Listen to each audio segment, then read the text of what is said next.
Magandang araw mga kaibigan. Bigyan natin ng reaction, opinion, itong post ni Greco Belica, dating commissioner ng Philippine Anti-Corruption Commission. Sabi niya, VP Inday Sara, may kinukumbinsi na daw para maging vice president niya. Clue, yun ang hahabol sa corruption ngayon. Sino kaya itong nire-recruit? Na kinig o napanood ko mismo yung interview ng mga banateros kay VP Sara, at in a very clear manner nabanggit yan ni VP Sara, may nire-recruit na ako.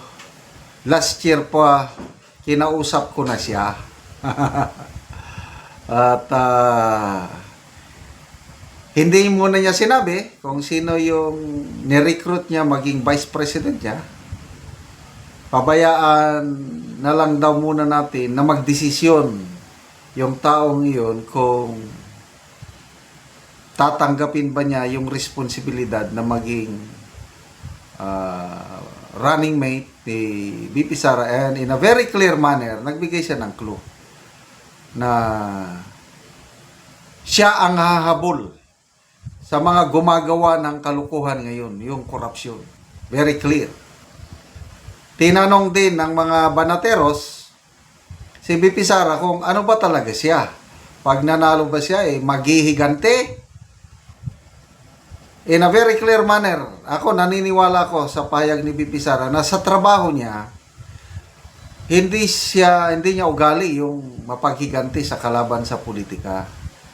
Binanggit niya sa pagiging mayor niya sa Davao, kaya kumandidato siya doon, panahon ng eleksyon, binabanatan siya ng kanyang makatunggali. But after election, wala na daw yun. Trabaho-trabaho lang. Binanggit din niya yung pag-upo niya sa Office of the Vice President, ang mga naabutan niya doon ng mga empleyado ng OVP na appointee ni dating VP Leni, pinabayan lang niya. Nasa kanila kung magtrabaho pa rin, tinanggap niya. And I believe it so. Kailang ito ang maganda. Ito ang maganda kay VP Sara. Kailang, sabi niya, yung mga gumagawa ng kalukuhan, lalo na itong nakawan ngayon sa flood control, hindi ko yan palalampasin. Pananagutin ko sila. Wow! Yan ang tama. Yung hahabulin niya, yung isang opisyal ng gobyerno, hindi dahil sa politika, kundi dahil nilapastangan nila ang pundo ng taong bayan. Correct yan. Saludo ako niyan. Kasi sa ngayon, wala na eh. Oh, ICI, wala na. Huminto na. Blue Ribbon Committee, wala na rin. Walang direksyon. On and off. Yung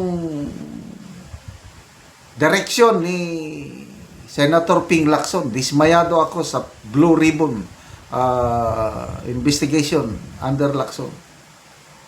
Ombudsman, wala akong asahan. Wala. Personal opinion ko lang ito, na ganun din ang nababasa kong comments ng karamihan, na may pinagtatakpan. Congressman Edgar Eresing, sabi niya, cover up. Series of cover-ups ang ginagawa. Pag ang ebidensya papunta na sa gate of Malacanang, natitigil na.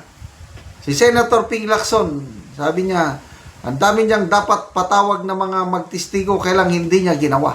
Kaya malabo itong investigasyon ito. And I totally agree. Malabo mapanagot ang mga nagnakaw sa kaban ng taong bayan sa flood control scam, itong administrasyong ito. Sa 2028, pag manalo si VP Sara at itong vice president niya, pananagutin nila. Wow! Yan ang magandang balita. So ang tanong, sino? Ang dami ng haka-haka. Ito,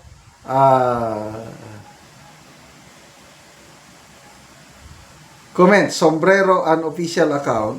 Pinakita, Sara Duterte meets with Rodante Marcoleta at the Senate. So, nag-i-insinuate si Senator Marcoleta ba?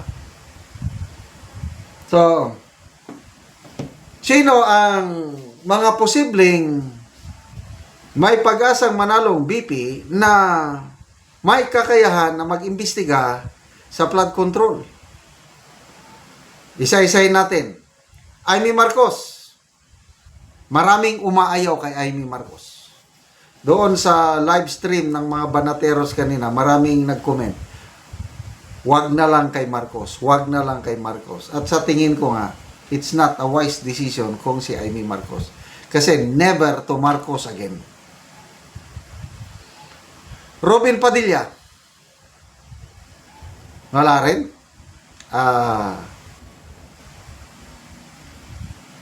Wala siyang kakayan mag-imbestiga. Napanagutin ng ano. Sino pa? Yung mga winnable. Bongo. Kaya kasi sa surveys, malakas si Bongo pagka busy Pangulo. May kakayan ba siyang mag-imbestiga na panagutin ang mga nagnakaw sa kaban ng bayan sa flood control? Tingin ko wala rin. Ni-recruit niya eh. So, ito, I might be wrong. Akin lang ito. Ang may kakayahan, yung determinado talaga, walang iba kundi si Senator Rodante Marcoleta.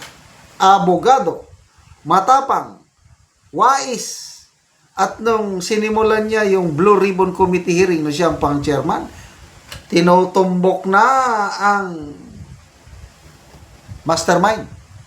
Kaya biglang gumalaw ang puwersa ng politiko, nagkaroon ng kudita na alis si Senator Chis Escudero as Senate President, siyempre naalis din ang Blue Ribbon Committee Chairman. Kaya pumalit sila. Kaya, ang hula ko lang, I'm not sure kung ano, si Senator Rodante Marcoleta. Winnable ba siya? To me, yes. Marami, binabasa ko ang mga comments. Marami ang nababasa kong comments. Gusto nila kay Senator Marcoleta. Can work under the radar. I can see, no. Greco, Ping, Benji. Gusto ko si Marcoleta. Rodante Marcoleta. I think Marcoleta or Cayetano. Pwede rin. Cayetano. Basta importante, abogado. Nasa dalawa yan. Marcoleta or Cayetano. I think Rodante Marcoleta. Okay rin si Guanzon kasi palaban. Either you or Senator Marcoleta. Sana si Marcoleta o kahit sino pa yan. Mas okay si Marcoleta. Marcoleta na ata yan. Kaya karamihan sa comments ito is si Senator Marcoleta. Salamat mga kaibigan sa inyong pagsubaybay sa ating channel. Nakakatulong kayo ng malaki sa tribong talandig ng Bukidnon dahil ang income natin sa channel ito is pantulong po sa tribo. Namimigay tayo ng libreng yero at pako para makapagpatayo sila ng mas maayos na tirahan. Panoorin nyo ang video nito. Namogero. Okay, salamat anay nag-sponsor. Sa ito.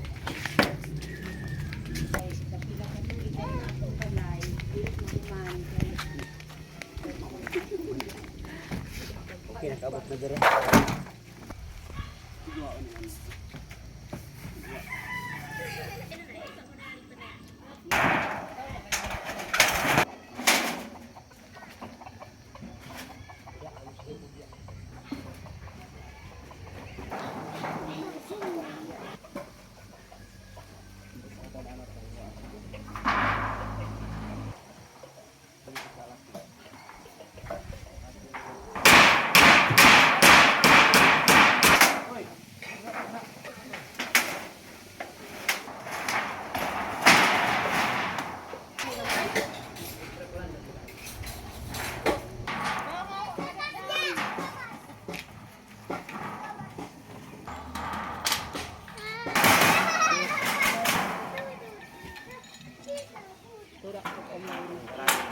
karon naman na gid sa pagato.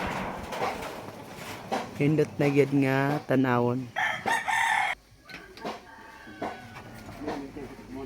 Sa nag-sponsor aning Sin